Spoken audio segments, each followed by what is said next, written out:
Cámaras, acción. Buenas tardes. Vamos a tener la sesión hoy día correspondiente a fines y objeto del derecho constitucional. Como les indicaba, el derecho constitucional tiene como estudio un fin y un objeto.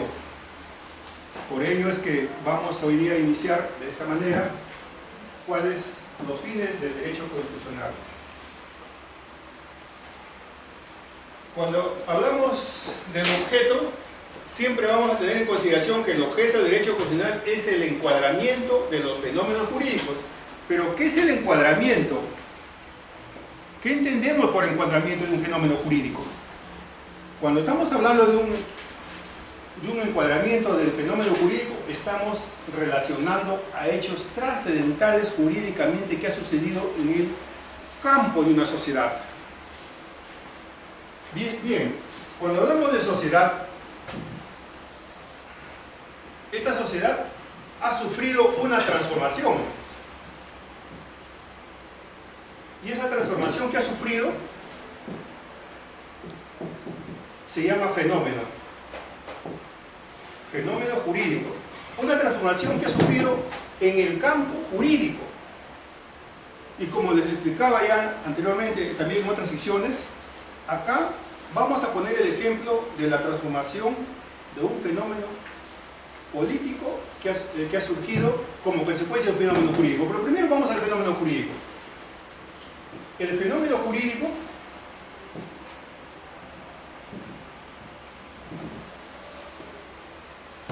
que sucedió en el país, en nuestro país. Ejemplo.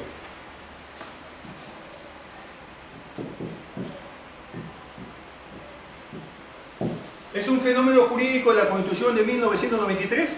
Pues ustedes dirán, ¿pero en qué forma? Porque la Constitución política de 1993 viene de un fenómeno político. ¿Y ese fenómeno político cuál fue?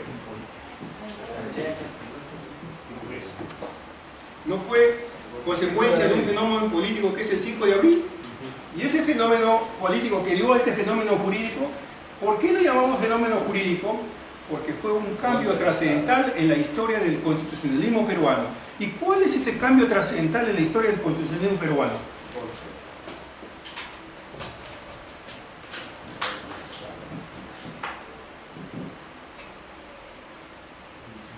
De la bicameralidad a la uni. No se convirtió el Congreso en que era bicameral hasta la Constitución de 1979, se convierte pues, con la Constitución de 1993 a la unicameralidad. Es un fenómeno jurídico muy importante, ¿eh? Otro cambio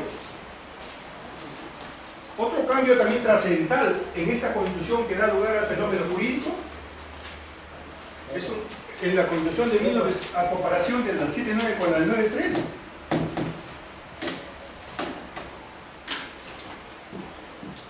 La del 7.9, la del 9.3.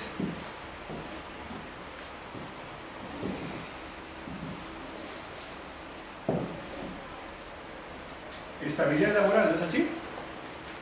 Acá, ¿existe o no? No. Ya no hay estabilidad laboral. Otro aspecto también, por ejemplo, que es un fenómeno jurídico importante, trascendental. El Estado ya no es empresario, ¿no es así? En la Constitución de 1979 el Estado no incentivaba a la empresa, también. ¿No participaba como empresario? Y en la del 9.3, ¿cuál es su participación? Ya no, hay la inversión privada. Es que por esos son fenómenos jurídicos. Lo discutible si está bien o está mal, eso ya es otra cosa. Pero lo que estamos hablando ahorita desde el punto de vista constitucional es un fenómeno jurídico porque son cambios trascendentales que suceden a través de la historia. Y entonces ese es el objeto del derecho constitucional, el estudio de los fenómenos y el fenómeno jurídico, uno de ellos. Entonces pasemos al fenómeno político, es lo que acontece en una sociedad y que por ello se produce un impacto en el poder que viene imperando sobre los individuos de una determinada organización social. El fenómeno político sucedido en el 5 de abril ¿No impactó en la sociedad? ¿No? Fue una constante, porque hubo un cambio trascendental sobre todos los individuos que formaban parte de esa organización social. Porque recuerden que aparte del fenómeno jurídico que vino más adelante con la Constitución de 1993, hubo impactos en la economía. Lo que hoy costó Inti millón, mañana costaba un sol. ¿Y cuál era? Esto de acá se había devaluado totalmente y acá no nos alcanzaba para nada. Es un fenómeno psicosocial cambiante que nos causó daño, bueno, no sé, en los individuos que formaban parte de la sociedad. Los ahorros. ¿Quién no nos tenían ahorro, por decir, 10.000 Inti millón, etcétera, como se pudiese que se llama? Y más adelante era 10 céntimos. Hay personas que lloraban. Entonces, esos fenómenos son fenómenos políticos para bien, para mal. También hay fenómenos políticos positivos. Un fenómeno político trascendental a través de la historia que podemos hablar es la Revolución Francesa. La Revolución Francesa no da posteriormente lugar a fenómenos jurídicos. Dentro de ellos, de ese fenómeno jurídico, no es la Carta del Reconocimiento de los Derechos del Ciudadano, no es también la creación de una constitución en Francia. Otro fenómeno jurídico trascendental también no es la independencia de los estados, fenómeno político, perdón, de la independencia de las 13 colonias del yugo británico. Sí, porque posteriormente da lugar a la creación de una constitución y se forma un nuevo estado, la República, Estado republicano, que es de los Estados Unidos de Norteamérica. ¿No ven los cambios? Esos son fenómenos políticos. Ahora bien, ¿un fenómeno político da lugar a un fenómeno jurídico o el fenómeno jurídico da lugar a un fenómeno político? ¿Cuál es? Generalmente el fenómeno político da lugar al fenómeno jurídico. Es casi un poco difícil que el fenómeno jurídico dé lugar al fenómeno político, que podría ser, pero no. Más es el fenómeno político que da lugar. Bien, por eso decimos que entonces el encuadramiento, el fenómeno político, pero por eso se dice que en un Estado, cuando los acontecimientos impactan en el poder, entonces viene a tener mucha incidencia en las transformaciones de las instituciones que componen dicho Estado. ¿Y qué quiere decir eso? Todo acontecimiento causado por un fenómeno político va a impactar en el poder también, pues. ¿O no? Sí. ¿Por qué? Ese fenómeno político que sucedió a consecuencia del autogolpe del 5 de abril, ¿no impactó también en el poder? ¿Qué poder cayó? Poder político. No, el poder legislativo. ¿Eso es así? ¿Y no fue intervenido también el poder judicial? Con la reforma. ¿Reforma del poder judicial no se llamó? Entonces, ¿impactó en el poder? Sí, un poder se apoderó de los otros poderes. Por eso es que se cumple, pues entonces, el fenómeno político. O también da el caso que en otros países pudiera ser que el poder legislativo se haya apropiado del ejecutivo y del judicial. También sucede. Esa es la consecuencia del fenómeno. Entonces ya tienen idea de que es el fenómeno político, ¿no? ¿O no?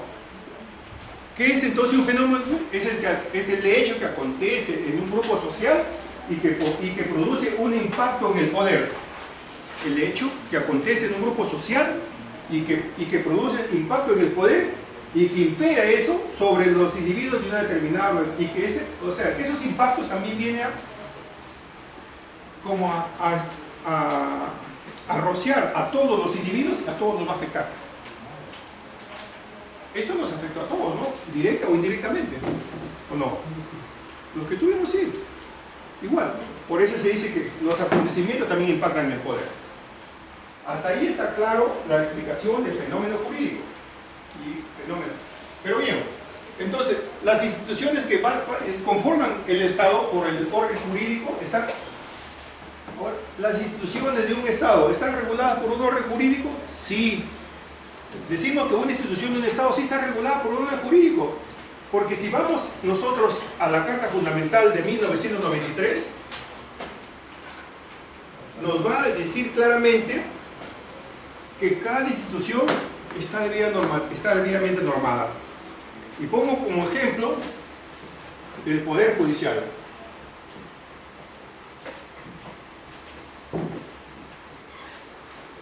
El Poder Judicial tiene su ley orgánica.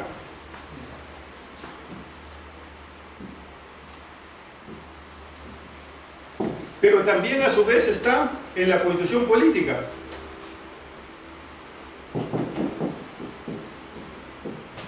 ¿Y qué nos dice en la Constitución Política cuál es la función principal del Poder Judicial?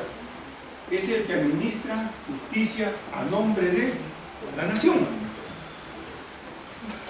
Y su ley orgánica es la creación también del Poder Judicial y a su vez también indica todas las funciones del Poder Judicial y de sus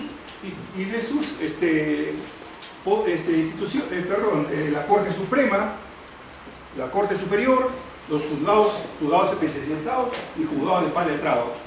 Pues en cuestión de competencia, cuestión de funciones, e inclusive también indica cuáles son las sanciones para el personal del Poder Judicial, etc. Entonces, está debidamente regulada por un orden jurídico una institución de un Estado. Sí está. Y si vamos también al otro organismo autónomo, el Ministerio Público, también tiene su ley, que es un decreto legislativo 05, y también está, pero también a su vez está en la Constitución, en la Constitución Política, que es el principal persecutor y persigue de oficio el delito. Entonces quiere decir que sí se está cumpliendo, que las instituciones que conforman un Estado están reguladas por un orden jurídico, están debidamente normados, y los acontecimientos políticos del poder institucionalizado, que es el Estado de Derecho, o sea, quiere decir siendo regulado por el derecho. Esto sí se viene a ser objeto de derecho. ¿Qué pasa? Entonces el objeto es estudiar las instituciones de un Estado. ¿El derecho constitucional estudia las instituciones del Estado? Sí, estudia las instituciones del Estado. Tal es así, por ejemplo, que ustedes en el cuarto ciclo van a estudiar todas las instituciones del Estado, normalmente, Poder Judicial,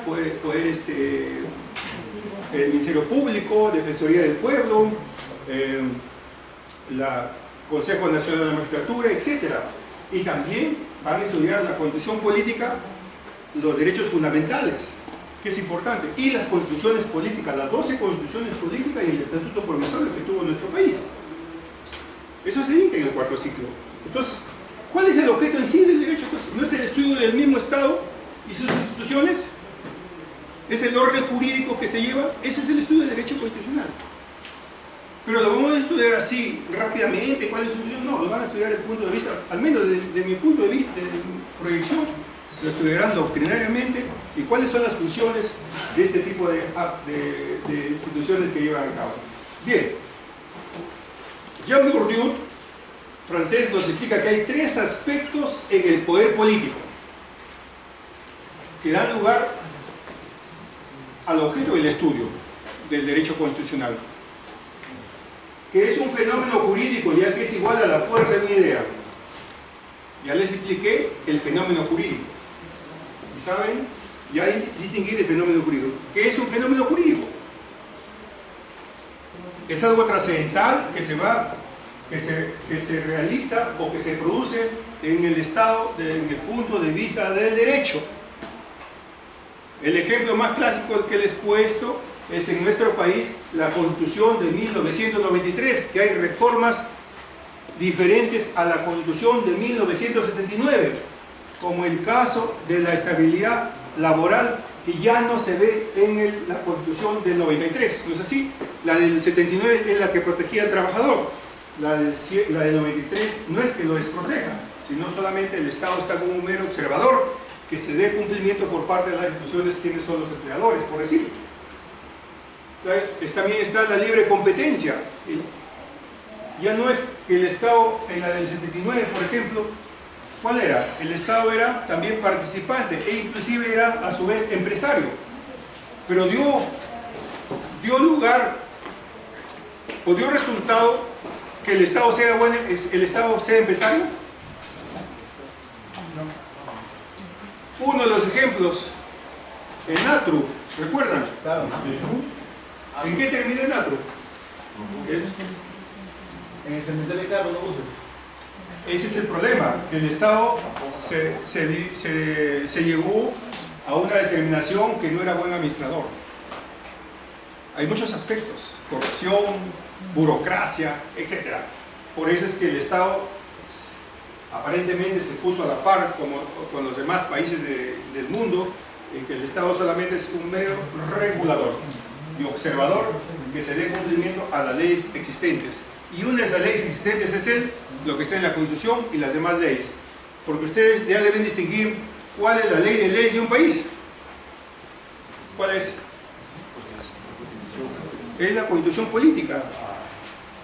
Todas las demás leyes están subordinadas a la Constitución, que lo vamos a ver más adelante ese tema también. Bien, el otro punto es un fenómeno psicosocial en que nace la conciencia social, está destinado a conducir con seguridad al grupo humano hacia la consecución del bien común. Cuando hablamos del fenómeno psicosocial, son los cambios trascendentales, pero que generan problemas, que generan psicosociales en los individuos de la persona, pues. Todos los cambios trascendentales que ha habido en la Constitución peruana de 1993 y las demás constituciones también antiguas, por ejemplo, la del 7-9 fue una novedad para su época. ¿Por qué? Porque también estaba rigiendo la de 1933. En aquel entonces también se decía que había 4 poderes del Estado: poder ejecutivo, poder legislativo, poder judicial y poder electoral. Viene la del 7-9 y se adecúa llevando a la doctrina de Montesquieu de los 3 poderes del Estado, y solamente dice ahí ejecutivo, legislativo y judicial. Pero ojo, el Perú se pone a la par también en el derecho constitucional, crea el Tribunal de Garantías Constitucionales. Otra cosa más, le da autonomía constitucional al Ministerio Público. Antes de la Constitución del 79, la Fiscalía existía, pero ¿saben de quién dependía? Del Poder Judicial. Entonces, ¿cómo el fiscal puede ser autónomo si estaba sometido al Poder Judicial? Eso era.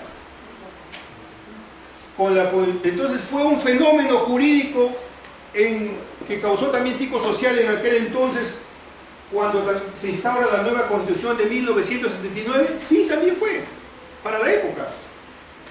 Porque hubo cambios trascendentales en instituciones. Y eso es que estudia el derecho constitucional. En la del 1933, la Fiscalía no era autónoma.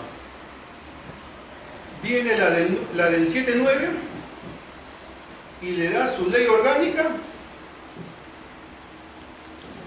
y le da autonomía constitucional, cuando lo crea como un organismo autónomo.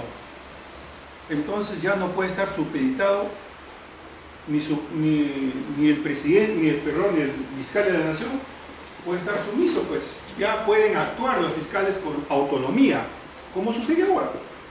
Diferente será ya pues que haya interferencias de poder político, poder económico, etc. Es otra cosa. Pero si hablamos de derecho constitucional, ya hay un cambio. ¿Hubo un cambio trascendental? Sí. Entonces se cumple lo que dice también Bourdieu. El otro es un hecho histórico porque se impone a los miembros de la comunidad las actitudes que se ordenan, y esto queda en la realidad a través del tiempo. El derecho puede estudiarse o puede avanzar hacia adelante sin historia. No, la historia es lo fundamental. Si no, ¿para qué estudian bases romanísticas, como se llama acá? O derecho romano, lo que fuese. ¿Por qué se estudia derecho romano? ¿Porque ustedes quieren saber la historia nada más del derecho romano? No, porque el derecho romano tiene mucha influencia en la codificación actual en el Perú. Sí, existe todavía, ahora. El derecho romano existe, introducido en la codificación. Por decir, el mutuo, el comodato, etc. Eso ya estaba regulado en el derecho romano. Ahora también está regulado en el Código Civil. Claro. hay avances modificatorios, porque estamos hablando más de 2500 años. Pero hay modificaciones, entonces por eso es que decimos que todos los hechos históricos tienen trascendencia sobre el derecho constitucional más que todo. Y hechos históricos también, por decir, las polis griegas, cómo estaban conformadas, cómo era su democracia, nos han servido de base para que ahora también el derecho constitucional, la elección o el voto popular, la elección de los representantes, sí, pues de ahí parten. En Roma también. Roma también tenía su forma de Estado, su Senado. Cuando acordaba cuando por decir autorizaba para que las legiones vayan a la guerra. Ahora no se autoriza también por el Congreso para invadir otro país o para entrar, para que el Perú también, por ejemplo, en caso de conflicto externo, también entre en la guerra. ¿Quién autoriza? ¿El presidente de la República o el Congreso? Es el Congreso. ¿Ven cómo se puede? Entonces, la historia sí tiene relación con lo que estudiamos. Eso es así. Entonces, lo que nos dice Bourdieu, sí va cumpliéndose. O sea, no es invento tampoco ya del docente ni nadie.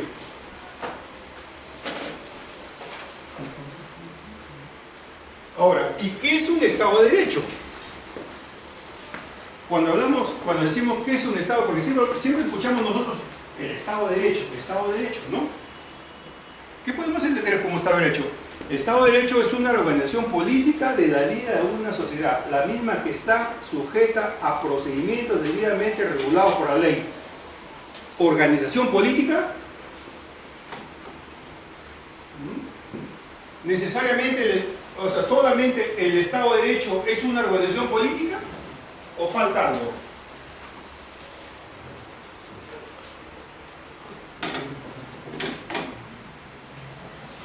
Cuando hablamos de Estado de Derecho,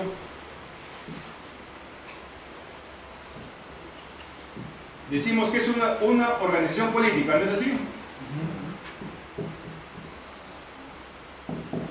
Pero ¿es suficiente que sea una organización política para que sea Estado de Derecho? ¿O falta algo? Tiene que estar regulado por la Constitución. Con la sociedad y promulgada por la ley. Tiene que tener regulamiento de ley o normatividad jurídica. ¿Por qué?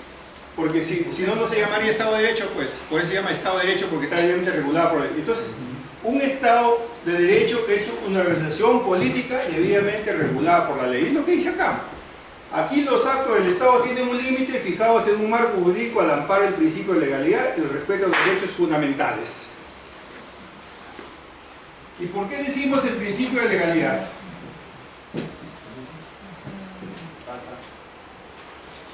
¿Por qué el Estado de Derecho se basa siempre sobre un principio de legalidad? Porque todo Estado de Derecho lo que impera son la normatividad, y en este caso el aplicativo de la ley vigente. ¿Ya? Y dentro de ese aplicativo de ley vigente acá está la norma constitucional. Cuando hablamos de norma constitucional estamos hablando de la Constitución. Y esa Constitución también tiene que ver con los derechos fundamentales.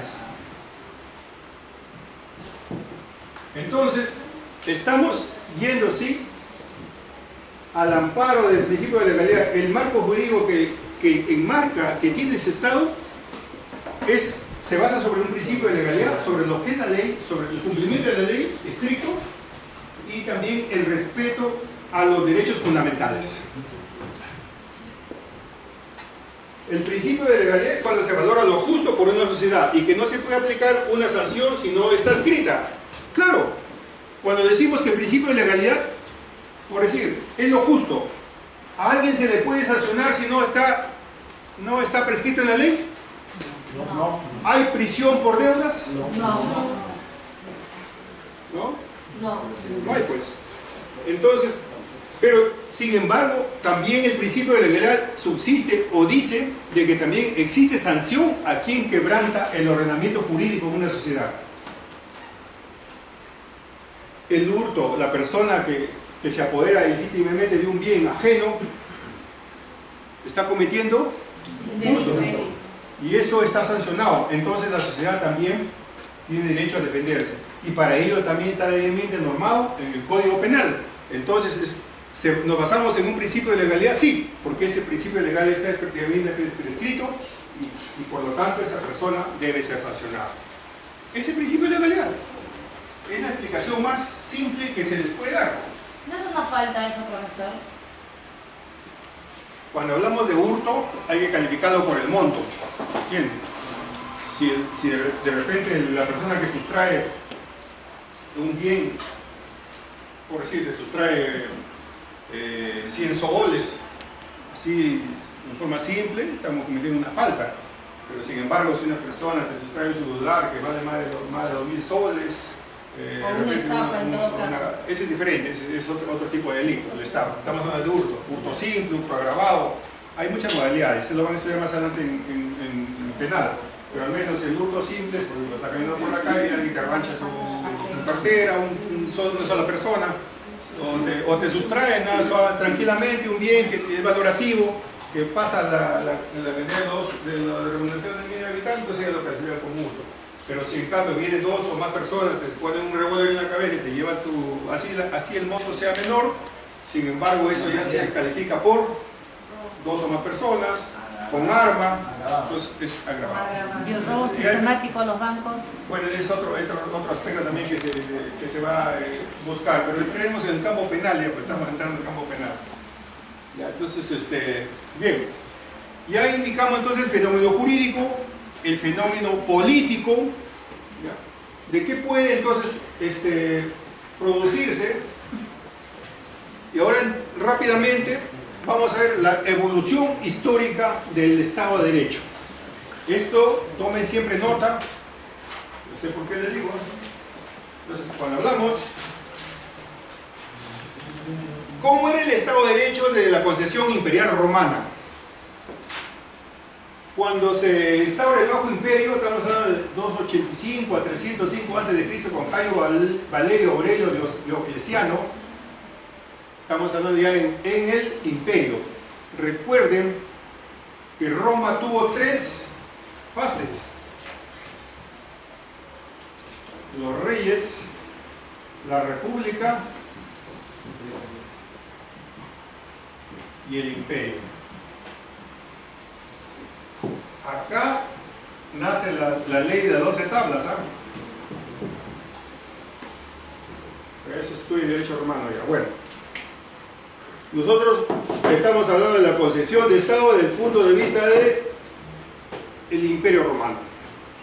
¿Cuál era la concepción de Estado desde el punto de vista del Imperio Romano? Era un régimen autocrático. ¿Y qué es un régimen autocrático? Una sola persona es la que disponía y dirigía, por eso se llama auto, la voluntad propia de una persona. En este caso, ¿quién era? El emperador. Auto. Yo soy el que hago lo que quiero. Y de fundamentación teocrática. ¿Por qué fundamentación teocrática? Teo es una divinidad. Y supuestamente esa divinidad, yo soy, el emperador era un dios, ¿no? Por eso es que se dice que imperaba la voluntad del emperador, siendo por ello una monarquía absoluta. Por ello el gobernante se encontraba desvinculado a las leyes que él mismo había establecido y le eximía de cualquier responsabilidad en la comunidad. O sea, el mismo emperador había establecido una norma y él mismo lo quebrantaba, y si lo quebrantaba, él no podía ser sancionado. ¿Por qué? Porque era una divinidad. Él era el todo, él era el Estado. Sí, pues. Justiniano, ya estamos hablando 527, 565 después de Cristo. Recuerden que el Imperio Romano llega a una época de desfase y se divide en dos, ¿no es así? El de Occidente, que se quedó en Roma, y el de Oriente, que se estableció en Constantinopla. No, Constantinopla, Europa también, lo que es ahora Turquía, ¿no hay una parte así? Acá está Constantinopla, y acá este es el Asia, y acá está, este es Italia. El imperio de Oriente se llamaba. Ahí reina Justiniano. Justiniano, ¿qué dice? Dijo que Dios había subordinado las leyes al emperador porque él lo había enviado a los hombres como ley viva. ¿Está más claro? Estamos hablando ya 500 años después de Cristo y miren la concepción de Justiniano, a pesar que Justiniano ya estaba en el Imperio Oriental. O sea, continuamos con la idea todavía de que el emperador era el único, por lo tanto él era el Estado, él podía disponer, quebrantar o crear leyes, así como también él podía matar o perdonar vidas. Entonces esa era la concepción, ese era el Estado, por eso el Estado de la concepción imperial romana. Miren lo trascendente que es el cambio. Pasamos a la otra etapa, la concepción cristiana. Hay un viraje, hay un cambio, ¿verdad? Porque nacen estudiosos, como decir, estudiosos politólogos, pero que tenían la formación religiosa, con el planteamiento de San Agustín de Hipona, 354, 430, pero el que más importa es el de acá, Santo Tomás de Aquino, 1225 a 1274. Estos teólogos, porque su perfil, su estudio, su sabiduría era sobre la teología, plantean una vinculación del poder estatal con una referencia ajena a la voluntad del gobernante. Ya separan, ya que el gobernante no era todo, ya debía pues ya debía ser el ego que tenía en el imperio de los emperadores, ya debía desvincularse y por lo tanto ya debe ser algo ajeno al gobernante. ¿Qué nos daban a entender? Que debía haber participación externa. ¿Y quiénes eran los externos? La sociedad. Ya van teniendo una concepción diferente. San Agustín, por ejemplo, en su libro Ciudad de Dios, consigna que la designación de un gobernante no es suficiente para legitimar el poder. O sea, no basta con nosotros ponerlos en el poder para que él haga lo que quiera, sino que durante su gobernación, durante su gobernabilidad, tiene también que haber participación popular. San Isidro de Sevilla, en su libro Índice de Reglas, que el príncipe gobierna a condición de administrar a su pueblo conforme a la justicia. Ya se acerca mucho más a un Estado de Derecho. O sea, ya debe haber una participación del pueblo, de forma indirecta. Santo Tomás de Aquino, en su libro Régimen del Príncipe, plantea que la ley tiene un vis directiva, o sea, tiene una dirección que orienta y alcanza al gobernante, por tanto se encuentra sometido a su propio cumplimiento. Quiere entender que el gobernante debe someterse ya a una constitución, ¿o no es así? Entonces miren los cambios que van sucediendo a través de la historia. Es una fase ya mucho más ya estamos hablando ya 1200 años ya después de Cristo, pues. Entonces, así va cambiando. Entonces la conceptualización del Estado de Derecho va cambiando, a pesar que todavía eran estados incipientes todavía en aquel entonces, ¿no? Pero ya vamos cambiando la idea. Viene la tercera etapa, que es el constitucionalismo. Esta tercera etapa del constitucionalismo es del siglo XVII y aparece en función a parámetro de la tríada: seguridad, libertad, igualdad. Cuando hablamos de esas tres palabras, ¿qué idea nos tomamos? ¿De dónde provienen esas palabras? La Revolución Francesa, pues. Libertad, igualdad y seguridad. La seguridad es la consecuencia de la vigencia plena e integral del derecho. ¿Por qué? Porque si no hay seguridad, ¿qué estabilidad jurídica puede haber? ¿No? Tal como sucede la libertad, porque si no hay libertad también hay restricción de libertad, entonces ya el derecho ya no está, pues. Y la igualdad, lo que se busca en que todos seamos iguales, ¿no? Que no haya distinción. Por eso es que está la no discriminación, que son producto de la realización y verificación efectiva del fenómeno jurídico. Estos hechos son pues de un fenómeno jurídico. ¿Y de dónde se ha dado? En las constituciones. Ahí se ha ido cambiando. No se ha ido introduciendo en las constituciones la igualdad, los derechos fundamentales en que todos somos iguales. Está dentro de sí. Entonces, ¿son fenómenos jurídicos? Claro, porque han generado cambios. Y primero se ha implantado en una constitución, por decir, en el caso de la constitución política peruana, indica que no hay discriminación por razón de raza, sexo, libertad, opinión, etc. Entonces ahora nosotros estamos impedidos de ingresar, por decir, a una discoteca como lo era antes. ¿Recuerdan que había también restricciones para ciertas personas? Sí.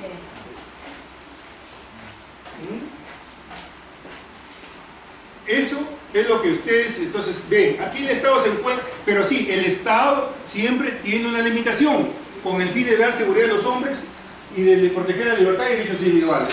¿Y por qué el Estado tiene una limitación? Porque sí, pues, es que el poder que se le da al Estado también debe estar limitado. Porque ¿qué pasaría si le damos el poder nosotros al gobernante de turno y eso no estuviera limitado? Se extralimitaría, ¿no es así? Uno de los ejemplos es, por decir, en la reforma constitucional. El artículo 200 de la Constitución indica de que sí se pueden hacer reformas constitucionales, pero reformar la Constitución es fácil. No, porque hay dos legislaturas extraordinarias, por la mayoría de los integrantes del Congreso. O sea, ese es una especie de límite. Porque ¿qué pasaría si, por ejemplo, ahorita el grupo de poder que se encuentra de turno en el legislativo tiene la mayoría y van a modificar a su antojo la Constitución? Ya no habría límites. Menos mal que existe ese artículo que lo limita. Por eso es que no pueden hacer lo que quieren. Por eso se dice que en un Estado de Derecho también hay límites. La propia Constitución se defiende. Y ese es el estudio de Derecho Constitucional, pues. Así se estudia el Derecho Constitucional. La noción del constitucionalismo cobra plena concreción durante la lucha entre el Parlamento y la corona británica, en manos de Jacobo II, que aceptará la Declaración de Derechos de 1689. O sea, son visualizaciones antecedentes del nacimiento del constitucionalismo. En Inglaterra ya hay una lucha entre el Parlamento y la corona británica. ¿Y por qué esa lucha en aquel entonces entre el Parlamento y la corona? ¿Por qué? Porque la corona va perdiendo poder político y el Parlamento es el que asume el control y la gobernabilidad en Inglaterra. Y tal es así, pues, ahora ¿quién dirige la política interna y externa de Inglaterra? Es el primer ministro. El primer ministro gobierna con el Parlamento. A diferencia de... es un Estado parlamentarista, que lo vamos a estudiar también más adelante. En España... España es sede parlamentaria. En España no. También hay primer ministro, pero es... ¿Pero quién gobierna ahí? Primer ministro también. También gobierna. Francia también tiene sede parlamentarista. Alemania, ¿quién es? ¿No es el primer ministro? Israel. Son otro tipo de gobiernos. En cambio, los países republicanos son presidencialistas. El Perú, ¿quién personifica a la nación? El presidente de la República. ¿Y quién representa a la nación a nivel internacional? Es el presidente de la República. Canadá, por ejemplo, ayer que hemos visto al primer ministro, es el que representa. En Canadá también tiene otro sistema parlamentarista. Han visto que el primer ministro es el que actúa en todo. Es diferente. No es como, eso lo vamos a estudiar nosotros de aquí a unas 5 o 6 sesiones más. Vamos a estudiar también los sistemas de gobierno, ¿ya? Pero para no ver, entonces vemos cómo el constitucionalismo va naciendo. Aparece de fenómenos políticos, de hechos sociales. ¿Y cuál es el fin, cuál es la finalidad del derecho constitucional? Es la meta que aspira el derecho constitucional, teniendo como la idea que tiene todo Estado, así como las personas que conforman esa nación con la igualdad, libertad de los seres humanos, siendo la sociedad como bienestar. O sea, la finalidad es que todos tengamos una igualdad y seamos libres por la condición de que somos seres humanos, pues. Nosotros de que nacemos somos libres. Claro, con las limitaciones también que existen dentro de nuestra vida que vamos a realizar, porque tampoco no podemos tener libertinaje. Así como tenemos derechos, también tenemos que respetar los derechos de la otra persona. Entonces, pero también todo Estado busca la igualdad entre los semejantes. Ya no hablemos del sentido dogmático religioso, sino del sentido de vista de un bienestar. ¿Y cuál es el bienestar que busca el Estado? El bienestar es que todos participemos directa o indirectamente de una igualdad. Y la sociedad como bienestar también puede venir. Y la sociedad como bienestar se garantiza el nivel de vida, de educación y la salud de las personas. Y habíamos hablado de que el bienestar común es dar las necesidades básicas. ¿Qué es el bienestar común? ¿Qué busca el Estado con el bienestar común? Dar necesidades básicas en salud, en educación, etc. Entonces, ¿para qué? Para garantizar un nivel de vida, una educación, salud de la persona. El acceso a los servicios públicos es generalizado. ¿Es verdad que todos tenemos acceso a los servicios públicos o nos restringen a todos? No, es generalizado. Esa es una especie de bienestar, porque la distribución de los servicios públicos se realiza de un modo en que todos los ciudadanos tengan acceso a los servicios básicos. Todos podemos tener acceso a los servicios básicos, como alimentación, vivienda.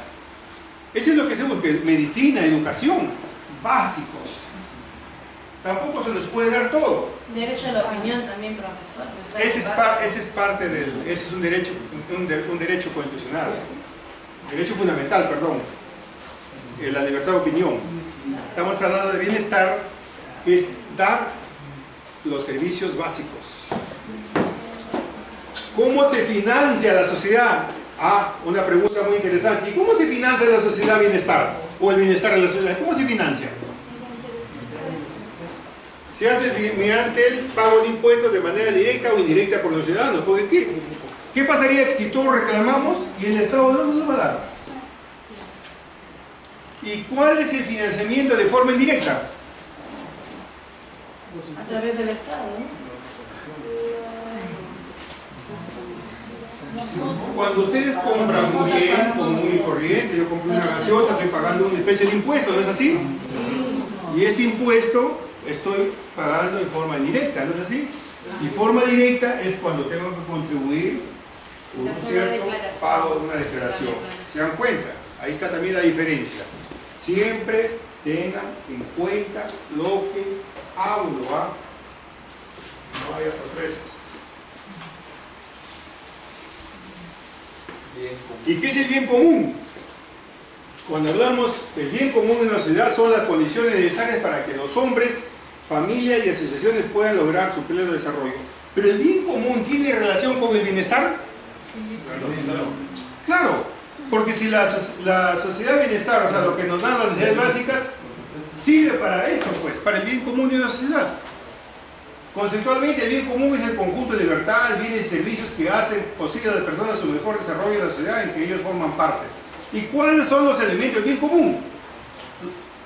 Los bienes de todas las clases. Se incluyen los bienes materiales como la industrial, agrícola, comercial, cultura que tiene las artes, la lengua, tradiciones, el derecho a las morales, la verdad, justicia, paz, libertad, uno.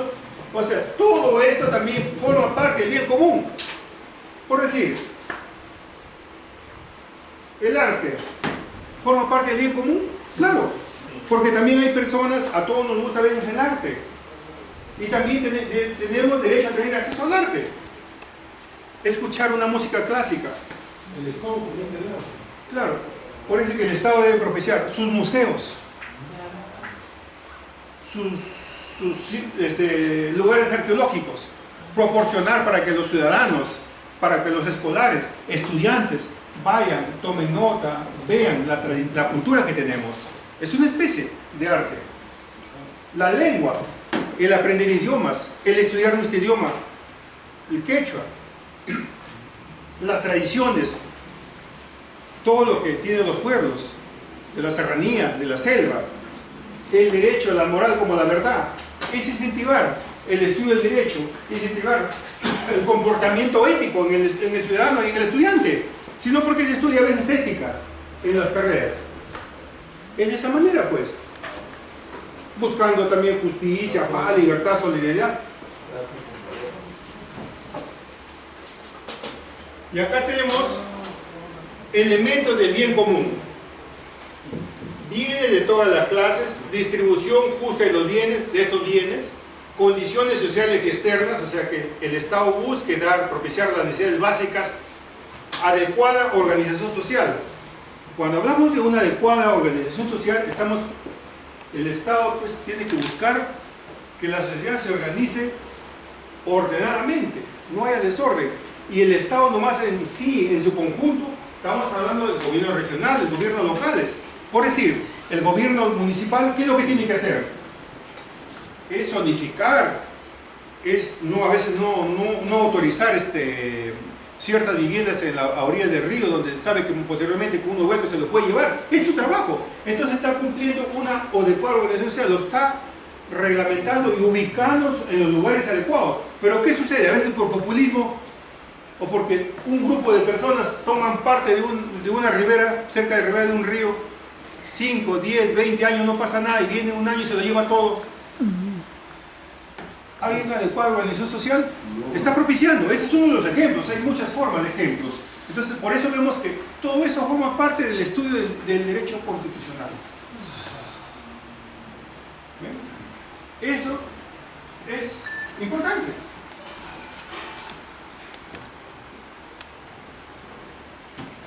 Cuando hablamos de la justa distribución, el segundo punto, todas las sociedades, sean pequeñas o grandes, deben tener participación del bien común. La libertad, los bienes y servicios así mismo están en la obligación de los que adquieren los bienes, pueden acrecentar los mismos, esto para el beneficio de la sociedad.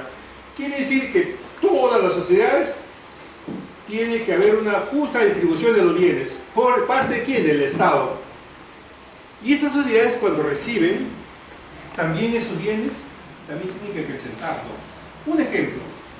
¿En qué forma ustedes acrecentarían un bien o un bien común o una parte que les dé el Estado? Por decir, en educación. En la primaria es gratuita, ¿no es así?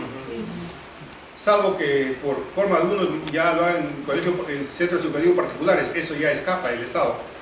Pero ¿cuál es su labor de ustedes como padres? Como hermanos mayores de repente, como tienen menores. ¿No es que ese niño continúe?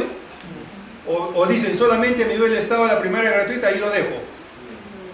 Ustedes ya ponen su grano de arena y continúan. Y no solamente eso, sino también continúan ustedes mismos estudiando. Ustedes pueden ser profesionales, tienen otras carreras, tienen técnica, profesional, lo que fuese. Pero se van a quedar ahí. Muchas veces se vienen ustedes esforzándose, pero vienen a propiciar, a continuar con los estudios. ¿Y cuáles? Esa es parte de la distribución también de los bienes. Recibimos algo, pero también tenemos que poner mucho de nuestra parte. Otro punto, las condiciones sociales externas. Deben darse las condiciones que permitan a los individuos y a las sociedades menores desenvolverse adecuadamente con la implantación y mantenimiento del orden público dentro de un clima de paz social. ¿Qué quiere decir eso?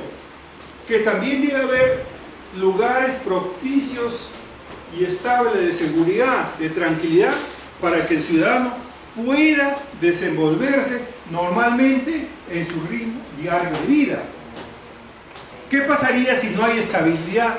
¿Qué pasaría si hay inseguridad constante, terrible? ¿Va a haber un desenvolvimiento normal en el individuo? Lo que está pasando allá en otros países, en Brasil, por decir, hay países donde se persignan antes de salir, en Río de Janeiro, porque no sabe si van a regresar en la noche o en la tarde. Así está sucediendo. Entonces, lo que se busca es tranquilidad para poder vivir. Adecuada organización social. Debe existir el ordenamiento jurídico que sirve de apoyo externo, ordenamiento económico que es la base material del bien común. Debe existir una normatividad justa, adecuada. Y nosotros tenemos, sí, pues lo tenemos en la Constitución Política. De ahí da lugar a todas las demás leyes. Pero también debe haber un ordenamiento económico. O sea, no debe haber botarse el dinero así. Por eso existen ahora legislación también, que los gobiernos locales o gobiernos regionales no pueden disponer el bien así nomás. Han buscado otra forma ya para corrupción, pero ese ya es otro tipo de estudio.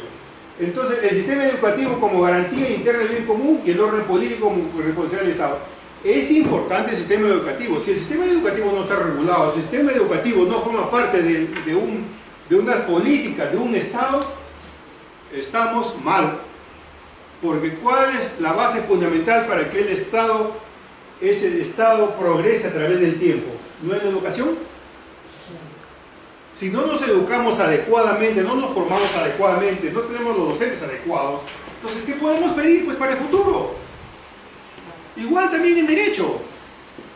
Si no se forman bien, no le forman bien, ya no va a ser derecho, sino va a ser torcido. Es así, es la realidad. Al final, si uno salga de profesional, va a tener que consultar a otro profesional para poder solucionar de repente un problema. Sucede. Eso no evita de que también que uno no consulte o hasta pague también, porque así es que todo cuesta. ¿Ven? Hay cambios, son estudios de derecho constitucional.